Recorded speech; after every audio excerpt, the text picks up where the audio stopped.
श्री स्वामी समर्थ. जय जय स्वामी समर्थ. नमस्कार मैत्रिणींनो, मी अश्विनी स्वागत करते तुम्हा सर्वांचं पुन्हा एकदा माझ्या या नवीन व्हिडिओमध्ये. तर उद्या आहे शुक्रवार, म्हणजेच 22 ऑगस्ट आहे, वार आहे शुक्रवार आणि या दिवशी आलेली आहे श्रावणी अमावस्या. तर बघा, ही जी अमावस्या आहे तर ती बैलपोळ्याची अमावस्या, दर्श अमावस्या, त्यासोबतच पिठोरी अमावस्या या नावानं सुद्धा ओळखली जाते. ही जी अमावस्या आहे तर ती अतिशय महत्त्वाची असते. पवित्र अशा श्रावण महिन्याची समाप्ती होत आहे आणि नंतरनं भाद्रपद महिना सुरू होत आहे. तर या अशा पवित्र अमावस्येच्या दिवशी आपल्याला पिंपळाच्या झाडाखाली अशी एक वस्तू अर्पण करायची आहे. त्यामुळं आपल्या घरात सुख, समृद्धी, पैसा येईल.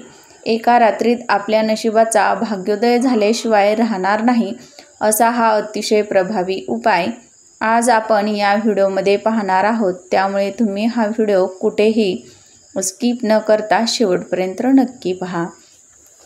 चॅनेलवर नवीन आला असाल तर प्लीज चॅनेलला सबस्क्राईब करा आणि असेच नवनवीन माहितीपूर्ण व्हिडिओ पाहत राहा.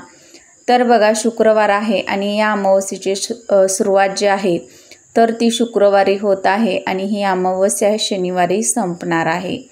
तर बघा, आपल्याला खऱ्या अर्थानं म्हणजे उगवत्या तिथीनुसार अमावस्या ही शनिवारी असणार आहे, पण आपल्याला शुक्रवारी अमावस्या चालू होत आहे. त्यामुळे शुक्रवारी आणि शनिवारी हे 2 दिवस जे आहेत तर ते उपाय करण्यासाठी मिळालेले आहेत. तर त्यामुळं तुम्हाला शुक्रवारी किंवा शनिवारी कोणत्याही दिवशी जमेल त्या वेळेमध्ये हा उपाय करायचा आहे. तर हा उपाय करण्यासाठी बघा, आपल्याला काय करायचं आहे, एक स्वच्छ तांब्याचा कलश घ्यायचा आहे. तो स्वच्छ पाण्यानं भरून घ्यायचा आहे. एक शुद्ध गाईच्या तुपाचा दिवा घ्यायचा आहे. हळदी कुंकू, अक्षदा, फुलं आणि त्यासोबतच बघा, याच्यामध्ये आपल्याला जे काळे तीळ असतात तर ते काळे तीळ हे जे आहेत तर ते टाकून घ्यायचे आहेत. तर अमावस्या तिथी ही असते ना, तर ती अतिशय महत्त्वाची असते. आपल्या घरातील नकारात्मकता, वाईट शक्ती दूर करण्यासाठी, आपल्या पितरांना प्रसन्न करून घेण्यासाठी. असं म्हटलं जातं की अमावस्येच्या दिवशी आपले जे पितृ असतात तर ते पृथ्वी तलावरती येत असतात. आपल्या घरातील व्यक्तींसाठी आपण एवढं काही करून ठेवलं आहे, धनसंपत्ती कमवून ठेवली आहे, तर ते आपल्यासाठी काय करतात का, आपली सेवा करतात का, ते पाहण्यासाठी येत असतात. आणि म्हणूनच त्यांना प्रसन्न करून घेण्यासाठी आपल्याला आजचा जो उपाय आहे तर तो करायचा आहे. तर बघा, मी जे सांगितलेलं सर्व साहित्य आहे तर ते घेऊन आपल्याला पिंपळाच्या झाडाजवळ जायचं आहे. बघा, आता जिथे पण पिंपळाचं झाड आहे तर त्या ठिकाणी तुम्हाला जायचं आहे. तिथं गेल्यानंतरनं बघा, पिंपळाच्या झाडाला तुम्हाला हे जे काळे तीळ घातलेलं पाणी आहे तर ते अर्पण करायचं आहे. अर्पण करत असताना ओम नमो भगवते वासुदेवाय नमः या मंत्राचा तुम्हाला जप करायचा आहे आणि गोलाकार प्रदक्षिणा घालत हे पाणी तुम्हाला पिंपळाच्या झाडाच्या खोडाशी अर्पण करायचं आहे. आता बघा, पिंपळाच्या झाडालाच का अर्पण करायचं, तर पिंपळाच्या झाडामध्ये जे आपले पितृ जे असतात तर ते पिंपळाच्या झाडामध्ये असतात असं म्हटलं जातं. अमावस्येच्या दिवशी पितृ हे पिंपळाच्या झाडाखाली असतात आणि त्यांना प्रसन्न करून घेण्यासाठीच आपण हा उपाय करत आहोत. त्यामुळं आपल्याला पिंपळाच्या झाडाला हे पाणी अर्पण करायचं आहे. काळे तीळ जे आहेत तर ते खूप महत्त्वाचे मानले जातात, म्हणून हे पाणी आपण अर्पण करत आहोत.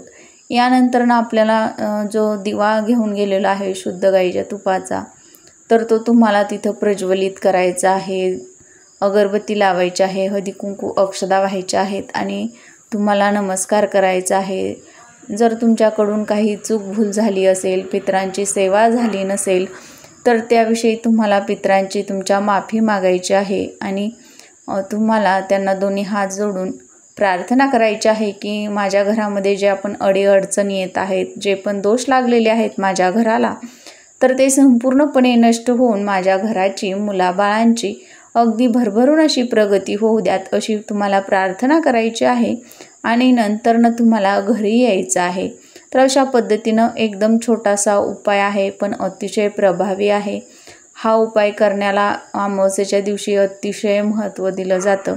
म्हणून प्रत्येकानं आवर्जून उद्या शुक्रवारी दिवसभरामध्ये कधीही पिंपळाच्या झाडाला हे पाणी अर्पण करायचं आहे. शुद्ध गाईच्या तुपाचा दिवा तुम्हाला तिथं प्रज्वलित करायचा आहे.